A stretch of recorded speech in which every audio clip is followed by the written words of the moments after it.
So happy New Year, everybody. Happy brand new baby New Year. Love it.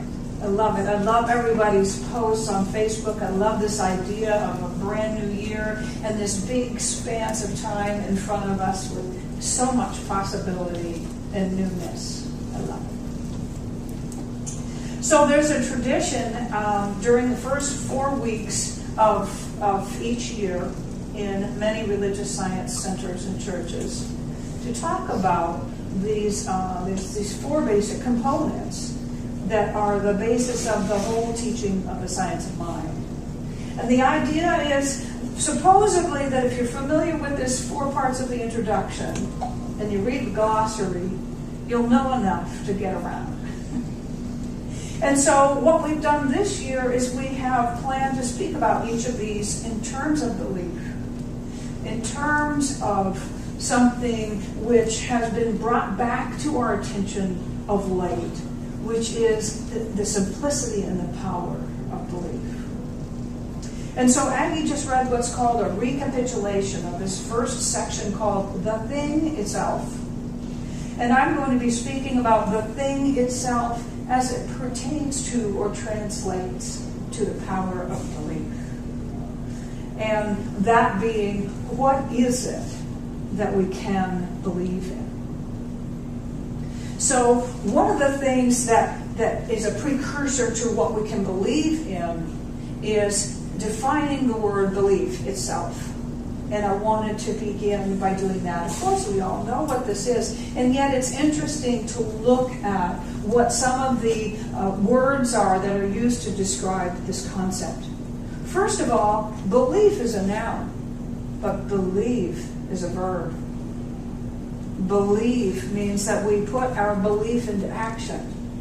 So it is not something that we can just sit on a cushion or a mat in a cave or on a mountaintop and contemplate.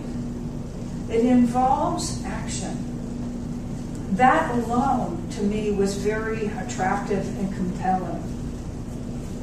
So we also have some different things about it. I actually pulled the definition of believe because I wanted to talk about the verb.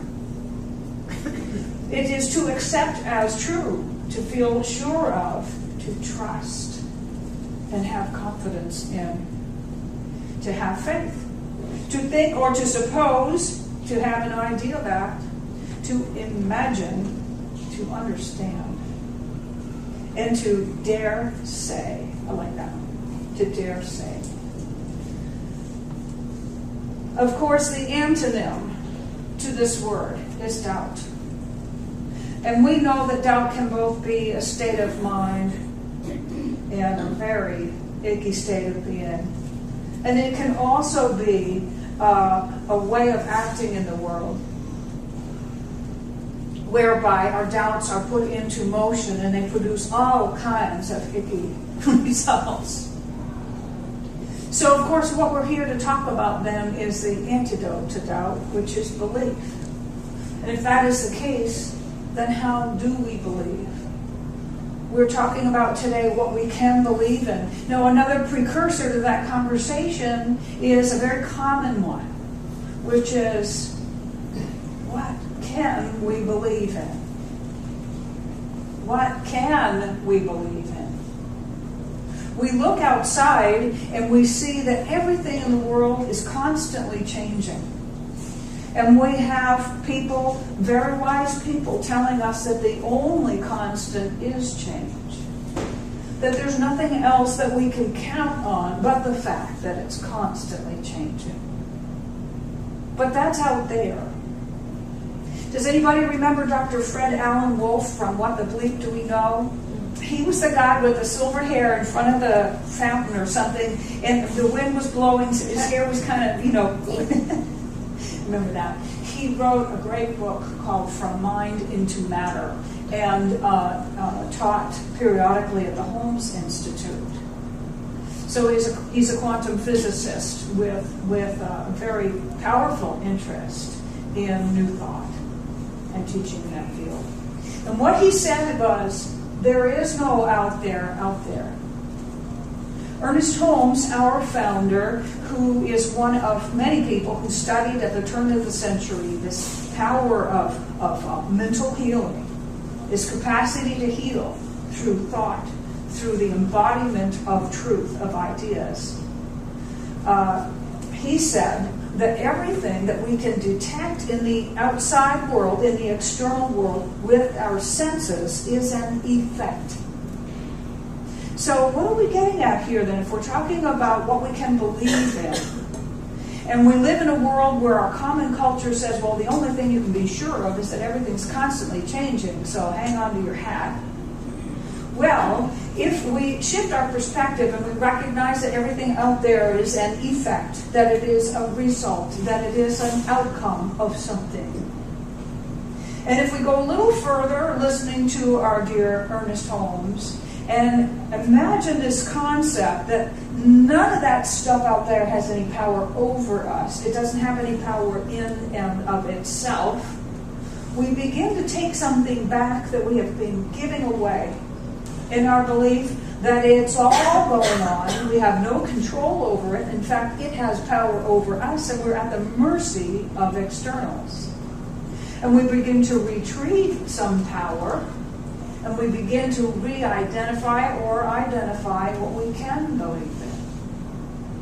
Because what we can believe in is that if everything out there is the result, it is the effect, it is the outcome of something, then knowing more about that something puts us in a much better relationship with what's going on out there. And what we can believe in is that power back of everything, that created everything, that is everything, that created every one of us, is within us. That power that created every one of those results is within us. Ernest Holmes says that at the subjective side of life, which is the subconscious, and anybody who knows me, I always go like this because I'm imagining that the soul somehow resides in the middle of this. That on the subjective or the subconscious side of life, we are one with the whole. We are one with that universal intelligence, one with that power that can accomplish anything, one with that infinite possibility. And so it is in connecting with that part of ourselves that we connect with that within us, which is one with all, that is back of all, that created all, that has no limits, that can accomplish anything. So the evolution of the answer to this question, what can we believe in, and this promise of what we can believe in, is that there is something that is back of everything, and it is also within every one of us. And it is accessible through this mysterious power called belief. Ernest Holmes, in quoting Yeshua ben Joseph, says, "It is done unto us as we believe." And he goes on to say that the little word "as" in that sentence means so much. He says that it means these things. It means the nature of our belief. It means the impulse of our belief. It means the emotion behind our belief, and it means the conviction in that belief. So belief is not just one thing. You know, I looked up a couple of translations on the internet as to what the word belief means and how it is expressed in different languages. And the funny thing is that the results came up in those languages. So, for example, I looked up Hebrew definitions for belief, and what I came up with were symbols that I don't know how to read. And I looked up Chinese and Japanese and a couple others. Dutch, at least, you know, they had letters of the alphabet that I'm familiar with. Excuse me.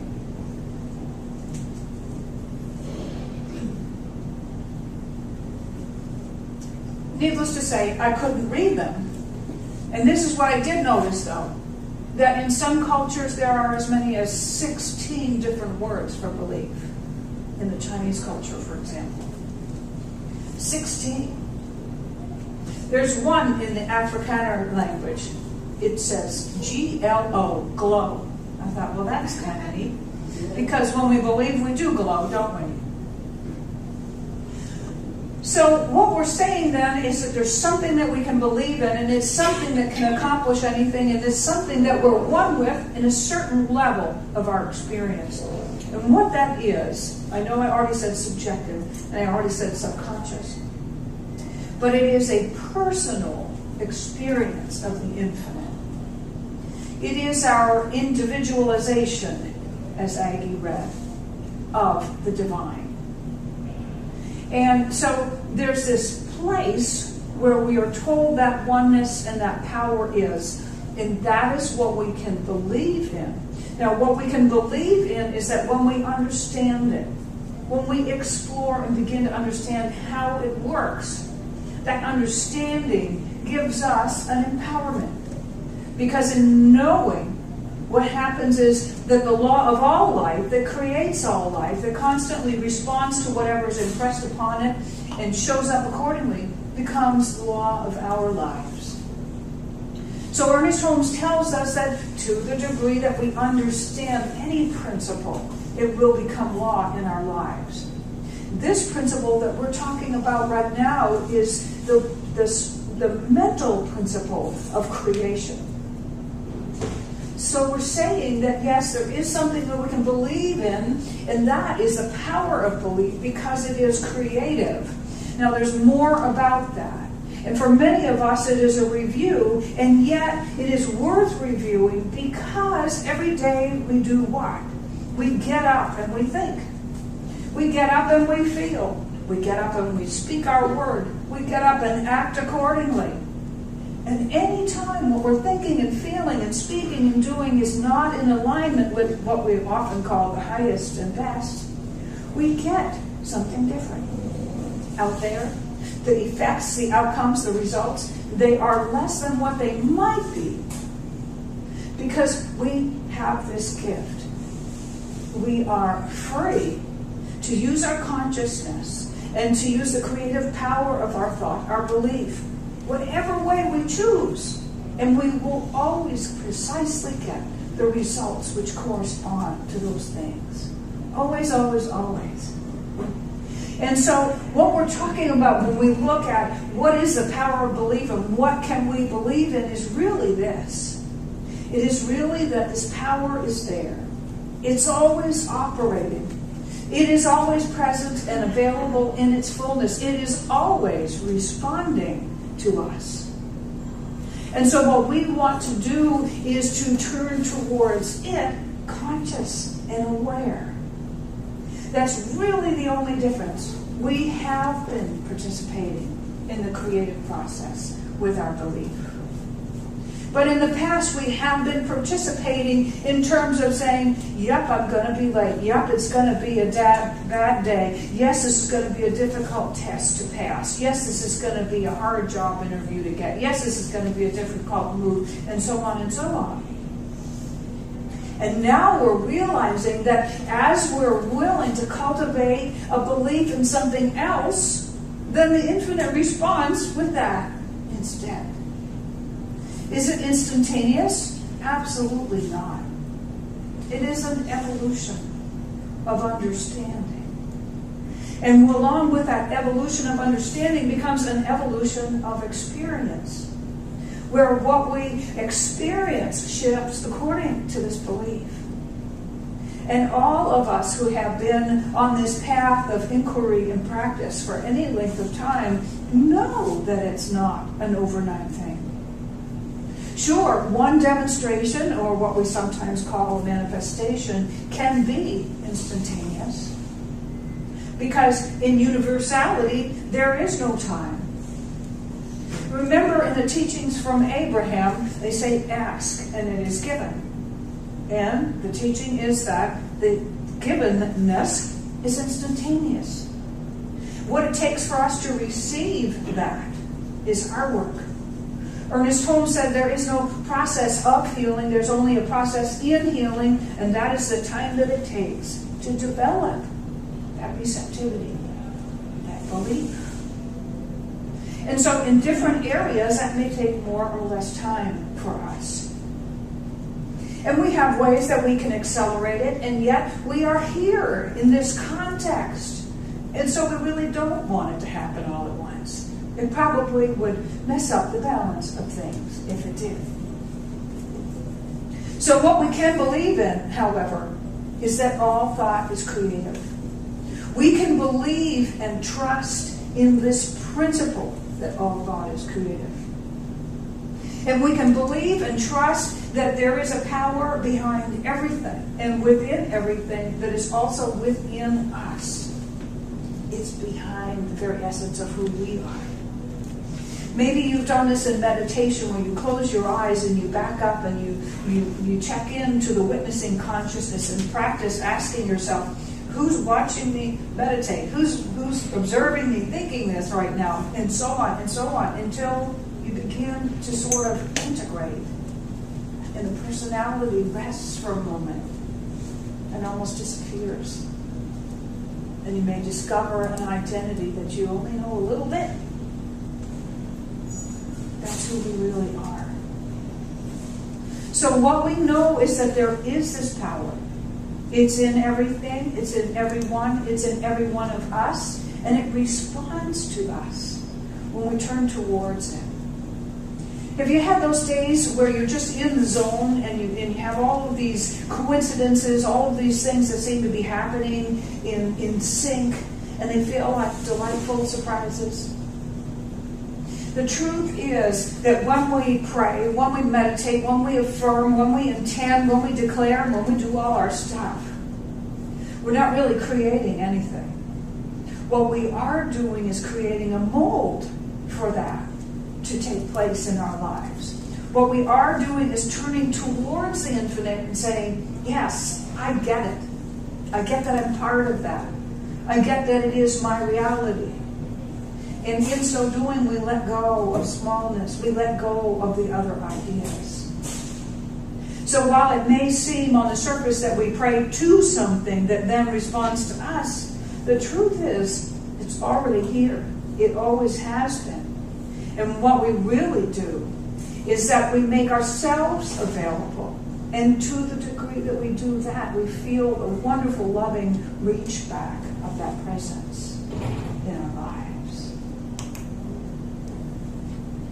So I invite you as you go into this first month of this brand new year to consider your relationship with that power in you. That power that is exquisite, boundless love.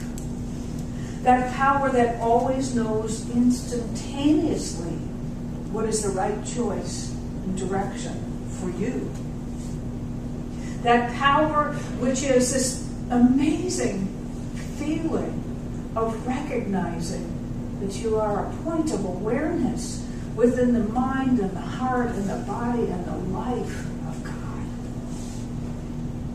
That point of beingness in all of it. That point of livingness in all of it. And remember that your access to it is simply this. Belief. You can count on that. That is what you can believe in. That very power that made everything, that is everything, is within you. It is your Christ, your Emmanuel, your Atman. Daniel Nahmod's Psalm 1 Power says is God, Jesus, Buddha, Baha'u'llah, by whatever name you call it. It is within you, and that you can believe in. Thank you.